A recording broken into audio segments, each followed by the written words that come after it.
Assalamu alaikum dear students. Today we will discuss question number 2 of exercise 1.1 unit number 1 real numbers mathematics of 9th class 2025 curriculum. Students, as you can see that the question number 2 is represent the following numbers on number line. जैसे कि आप सब देख सकते हैं कि जो आपको गिवन नंबर हैं आपने इनको नंबर लाइन पे रिप्रेजेंट करना है. ओके, अब आपने ये जो आप देख सकते हैं ये जो सारे नंबर हैं इसमें से कुछ आपके पास रैशनल नंबर हैं और फिर आपके पास इरेशनल नंबर हैं.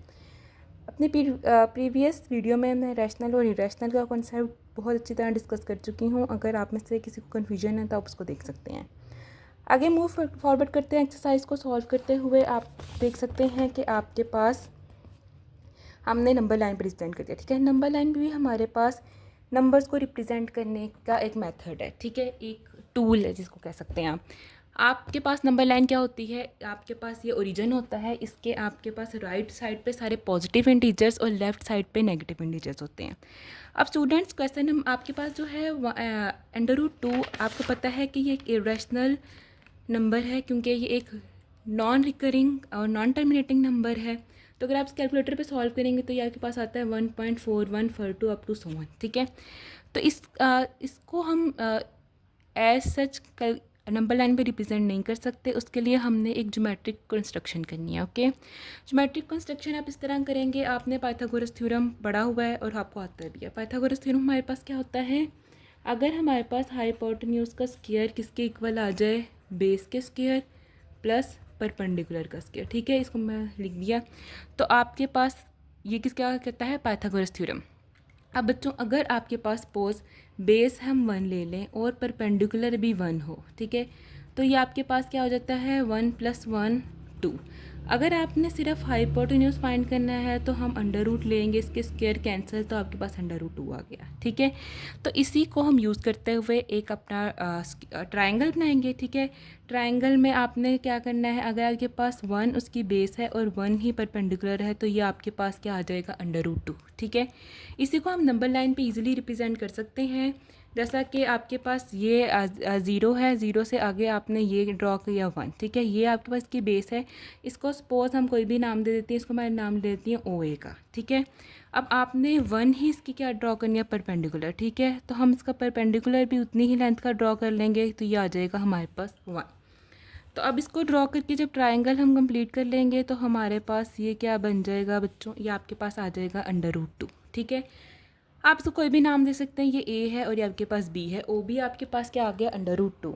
अब आपने एक आर्क बनानी है जो जिस पॉइंट पे वो आपकी नंबर लाइन पे कट करेगी वो आपके पास इसका रिक्वायर्ड पॉइंट होगा. तो आर्क ड्रॉ करने के लिए आपने कंपास यूज़ करना है. कंपास को हम इजीली इधर ड्रॉ करेंगे और हमने इस पॉइंट पे इसकी आर्क ड्रॉ करनी है. ठीक है, ये आपके पास आर्क है तो ये जिस पॉइंट पे आपके कट करेगी तो ये पॉइंट आपके पास क्या आ जाएगा √2. ठीक है स्टूडेंट्स, इसको आप कोई भी नाम देते हैं. सपोज मैं कह देती हूँ P, तो P ये वाला जो पॉइंट है ये आपके पास आ गया है √2. ये हमने सॉल्व किया था ज्योमेट्रिक कंस्ट्रक्शन से और आपके पास ये रिक्वायर्ड आपके पास आंसर आ गया है. Next moving forward to next part that is √3. √3 भी हमारे पास एक इरेशनल नंबर है और जो एक नॉन टर्मिनेटिंग नॉन रिकरिंग. इसकी वैल्यू आती है 1.73205 up to so on. Student इसको भी हम क्योंकि ये एक इरेशनल नंबर है, मैथमेटिकल कंस्ट्रक्शन यूज़ करते हुए हम इसको ड्रॉ करेंगे. ठीक है, अगर आप देखें आपके पास √3 क्या होता है, तो जब अगर हम इजीली सॉल्व कर सकते हैं इसे.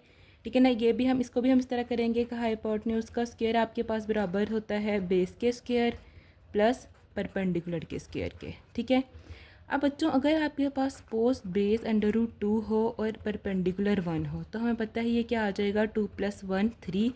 और हमने अगर हाइपोटेन्यूज फाइंड करना है तो वो आ जाएगा √3. ठीक है, इस साइड पे हम स्क्वायर लेंगे, स्क्वायर से कैंसिल, तो आपके पास हाइपोटेन्यूज आ जाएगा √3.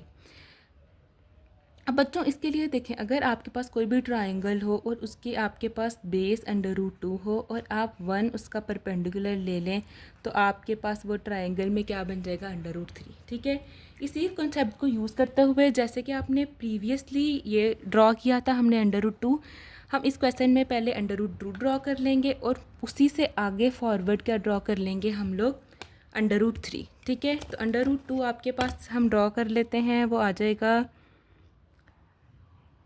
ये हमने √2 ड्रॉ किया, ठीक है। अगर आप स्केल से यूज़ करेंगे तो वो आपका ज़्यादा एक्यूरेट होगा, ठीक है। अब जितना आपने 1 ड्रॉ किया था उतनी ही आपने इसकी बेस यहाँ पे परपेंडिकुलर ड्रॉ कर लेना, ठीक है। ये आपके पास क्या हो गया, √2 और ये 1 और ये वाली साइड आपके पास क्या आ जाएगी, √3।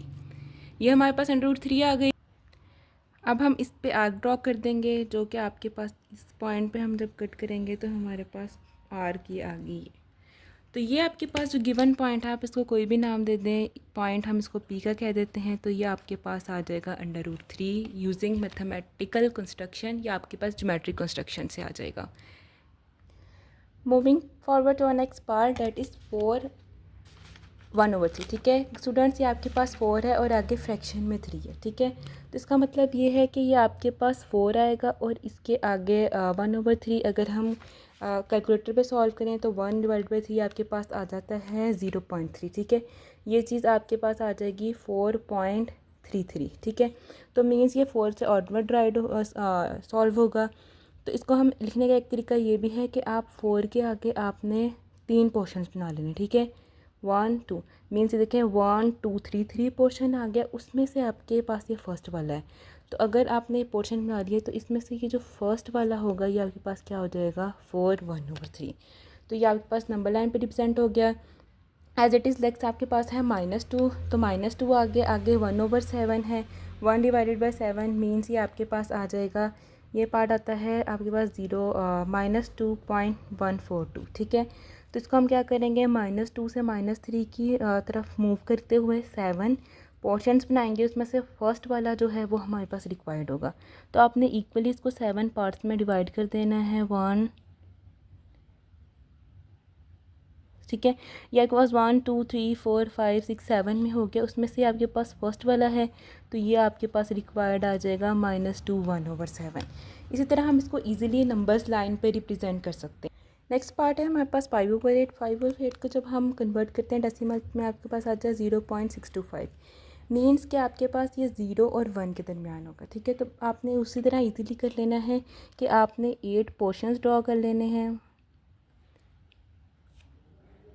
ठीक है। 8 पोर्शंस ड्रॉ कर लेने, उसमें से आपके पास जो 5th वाला होगा ना, ये आपके पास क्या हो जाएगा, रिक्वायर्ड आ जाएगा 5/8। क्लियर है students. As it is next आपके पास है, ये भी आपके पास मिक्स्ड में है और ये भी आपके पास फ्रैक्शन की फॉर्म में है, तो ये आपके पास आ जाएगा 2। और आपको पता है कि अगर आप 3/4 करेंगे तो आपके पास ये क्या आ जाता है, 2.75। तो ये 2 से ऑनवर्ड होगा। 2 से 3 के दरमियान आपने 4 पोर्शन ड्रॉ कर लेने हैं, 1 2 3 और 4। आपके पास 4 पोर्शन हो गए, 1 2 3 और 4। तो आपने इसमें जो थर्ड वाला है तो वो आपने ये सपोज़ यहाँ थर्ड आ गया हमारा, ठीक है। या आपके पास 1 2 3 4 पोर्शन होंगे, इसमें से जो थर्ड वाला है ये आपके पास रिक्वायर्ड आ जाएगा 2 3/4। तो ये हमारा एज इट इज़ आपने 2 और 3 के दरमियान कितने पोर्शंस, आपने पोर्शंस का हिसाब रखना है, ठीक है। जितने पोर्शंस होंगे आपने उतने पोर्शन बनाने, जैसे आपने 3 लाइन बनाई है तो 4 पोर्शन बनेंगे, ठीक है। और आपने स्टार्टिंग हमेशा इससे करनी है, 1 2 आपके पास क्या, यहाँ स्टार्ट करेंगे तो आपके पास आ जाएगा 1 2 और 3, ठीक है। और थर्ड वाला आपका 3/4 जो है वो आपके पास आ जाएगा 2.75 का आपके पास लाइन नंबर लाइन ड्रॉ हो जाएगी। Okay students, moving forward to question number 3 of exercise 1.1। Okay, हमारे पास क्या है, आपने एक्सप्रेस करना है इन नंबर्स को जो कि आपको डेसिमल के फॉर्म में गिवन है उनको रैशनल के फॉर्म में, ठीक है। रैशनल उन्होंने लिखे है फ्रैक्शन के फॉर्म में। आपको पहले बताया था कि जो हमारे पास फ्रैक्शन होता है और जो डेसिमल होता है वो एक दूसरे में इंटरचेंज होता है, ठीक है। फ्रैक्शन को आप डेसिमल में चेंज कर सकते हैं और डेसिमल को फ्रैक्शन में, ठीक है। तो गिवन क्वेश्चन में उन्होंने हमें एक डेसिमल की फॉर्म में दिया हुआ है और हमने इसको किस फॉर्म में लिखना है, P/Q मीन्स फ्रैक्शन की फॉर्म में, ठीक है। सबसे पहले बच्चों आप देख लें, जब भी ये बार आपके पास आती है, ये बार आपके पास रिप्रेजेंट करती है रिकरिंग को, ठीक है। रिकरिंग आप आइडिया होगा आपको अच्छी तरह, रिकरिंग क्या होते हैं, वो नंबर जो बार बार रिपीट हो, ठीक है। ये बार रिप्रेजेंट करती है रिकरिंग, मीन्स ये जो नंबर है ये आपके पास इनफाइनाइट टाइम्स रिपीट हो रहा है, ठीक है। तो आपने इसको लेट कर लेना है, x आपके पास है ये एक रिकरिंग नंबर जो कि आपके पास है 0.444, ठीक है। आप इसको कोई बार नाम दे दें, सपोज़ 1 का। अब नेक्स्ट स्टेप आपने करना है, आपने इसकी मल्टीप्लाई करवा देना है बोथ साइड्स को बाय 10। ठीक है, आपने इसकी बोथ साइड्स को 10 से, जब हमने इसको मल्टीप्लाई बाय 10 करवाते हैं, ये आपने याद रखना है बच्चों, जितना आपके डेसिमल के बाद पॉइंट होगा ना, सपोज आपके पास 0 पॉइंट है, हमें पता है ये 10 होता है। ठीक है, तो जितने आपके पास फ्रैक्शन में नंबर आएगा आपने इसे मल्टीप्लाई करवा देना। ठीक है, हमने इसको बोथ साइड से मल्टीप्लाई करवा दिया, आपके पास आ गया 10x, और इधर आपने इसको मल्टीप्लाई किया 0.444 से, तो ये आपके पास आ गया, इसको इससे मल्टीप्लाई करवा देंगे तो हमारे पास आ जाएगा 4.444 अप टू सो ऑन। ठीक है, आपके पास ये आ गया दूसरी इक्वेशन, इसको आपने नाम दे देना है 2 का। अब थर्ड स्टेप आपने करना है, आपने सब्ट्रैक्ट कर देना है 1 फ्रॉम 2। आपने इक्वेशन नंबर 1 को 2 से सब्ट्रैक्ट कर देना है, तो आपके पास क्या आ जाएगा 10x माइनस एक्स, और आपके पास राइट हैंड साइड पे आ जाएगा 4.4 up to so on minus 0.444 up to so on. तो ये आपके पास क्या आ जाएगा, ये आप इसको माइनस करेंगे, आप सिंपली देख लें कैलकुलेटर पे, जब आप इसको इससे माइनस करेंगे देखेंगे ये सारे टर्म्स तो इससे कैंसिल होंगे, 4 माइनस 0 आपके पास 4 आ जाएगा, और यहाँ पे आपके पास आ जाएगा 10x माइनस एक्स 9x, तो x की वैल्यू आपके पास क्या आ गई 4.9। तो बच्चों इसी तरह हमने क्या कर दिया, डेसिमल जो था आपके पास 0.4, उसको अगर हम फ्रैक्शन में लिखेंगे तो वो हमारे पास आ जाएगा 4.9। ठीक है, ये आपके पास क्या है, रिकरिंग डेसिमल आ गया। नेक्स्ट हमारे पास जो डेसिमल उन्हें गिवन है वो है 0.37।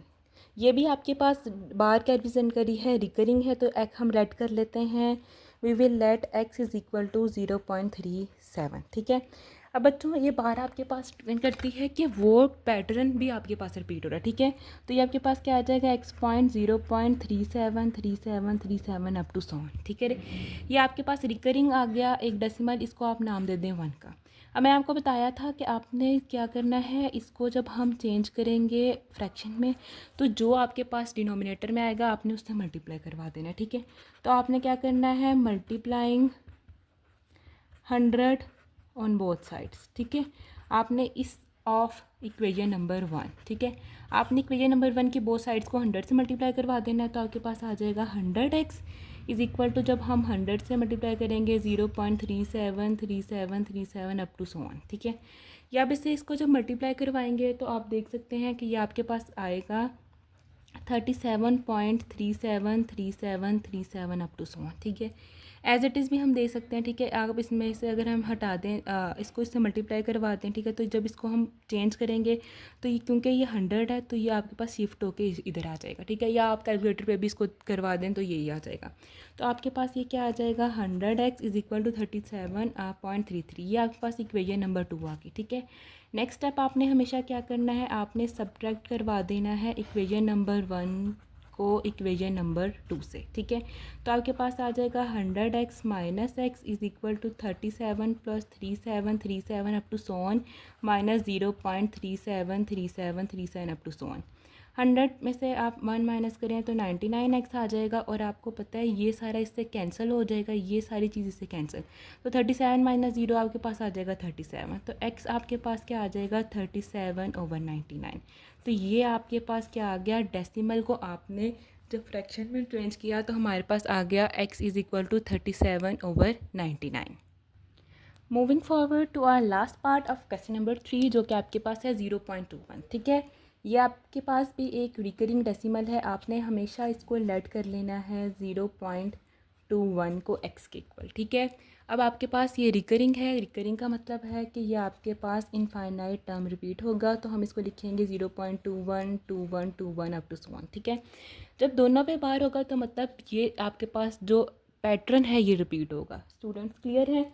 नेक्स्ट स्टेप आपने क्या करना था, मैंने आपको बताया था जैसे कि अगर आपके पास 0.1/2 है तो आपने इसको 100 से मल्टीप्लाई करना है। ठीक है, 100 से क्यों मल्टीप्लाई करवाया कि हम 100 से मल्टीप्लाई करेंगे तो ये आपके पास दो डिजिट्स के बाद पॉइंट शिफ्ट हो जाएगा, तो आपने वही करना है, आपने मल्टीप्लाई करवा देना है, मल्टीप्लाई 100 ऑन बोथ साइड्स। ठीक है, ऑफ इसको हम इक्वेशन नंबर 1 कह देते हैं, ये इक्वेशन नंबर 1 है, तो इसको हमने 100 से मल्टीप्लाई किया तो आपके पास आ गया 100x इज़ इक्वल टू, इसको आप जब 100 से मल्टीप्लाई करवाएंगे 0.2121 up to so on go, तो ये 2 शिफ्ट हो जाएंगे इधर। या आप कैलकुलेटर पे भी कर सकते हैं, तो आपके पास आ जाएगा 21.2121 अप टू सो ऑन। ये आपके पास आ गया 100x, इसको आप नाम दे दें 2 का। नेक्स्ट स्टेप आपने क्या करना होता है, आपने सब्ट्रैक्ट करना होता है हमेशा जो 1 है उसको दूसरी से, ठीक है। आपने छोटी इक्वेशन को दूसरी से सब्ट्रैक्ट करवा लेना है। तो आपके पास लेफ्ट हैंड साइड पे आ जाएगा 100x माइनस एक्स, और राइट हैंड साइड पे 21.21.21 minus 0.2121 up to so on, ठीक है। ये चीज़ इससे कैंसिल, यहाँ आपके पास आ जाएगा 21 और 100 माइनस 1 आपके पास आ जाएगा 99x। तो x की वैल्यू आपके पास क्या आ जाएगी 21/99। ये आपके पास इजीली हमने क्या किया, हमने एक रिकरिंग डेसिमल को किसमें कन्वर्ट कर दिया, फ्रैक्शन में, जो कि p/q के फॉर्म है। अगर आप देखें इसको आप कैलकुलेटर पे करेंगे तो आपके पास रिज़ल्ट में यही वैल्यू आ जाएगी। क्लियर है स्टूडेंट्स? यहाँ तक हमारे पास एक्सरसाइज नंबर 1.1 का क्वेश्चन नंबर 3 भी सॉल्व हो गया। Further we will solve the remaining part of exercise 1.1 in our next video.